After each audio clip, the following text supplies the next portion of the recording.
Nous sommes en janvier 1971 à Rio de Janeiro, où la famille Paiva vit heureuse à 2 pas de l'iconique plage brésilienne, où tout semble parfait, à l'exception quand même d'un hélicoptère militaire qui survole la ville.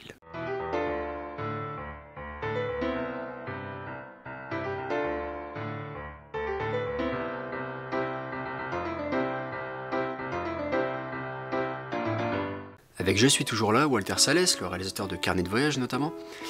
signe une fresque historique captivante, élégante et romanesque qui revient sur la dictature militaire au Brésil qui a duré donc de 64 à 85 et qui tenait le pays sous sa botte. C'est une sombre époque qui n'a jamais véritablement disparu et laisse encore ses empreintes fascistes dans la société, une époque où l'opposition était muselée et réduite à une résistance pacifique souterraine à l'image de Rubens Paiva, ingénieur et ex-député travailliste, enlevé par le pouvoir et dont l'épouse s'est battue durant 25 ans pour que l'État reconnaisse la mort de ce disparu. Le réalisateur brésilien, qui a vécu cette page noire de l'histoire de son pays et a connu les personnages qu'il dépeint, adapte ici le livre de Marcelo Rubens Paiva et choisit ainsi de mêler des destins intimes aux dimensions politiques de ce beau récit de résilience et de mémoire. Il mêle ainsi une chronique familiale et un portrait de femme, en s'arrimant au point de vue de l'épouse, qui est également la mère de 5 enfants, à partir du moment où son mari est arrêté par des flics en civil qui ferment à très juste titre les rideaux et les volets de cette grande maison qui respirait jusqu'ici l'allégresse à l'image d'un fascisme obscurantiste. C'est donc avant tout une chronique familiale, mais où le système totalitaire tient bien un rôle central dans la mesure où il fracture le récit,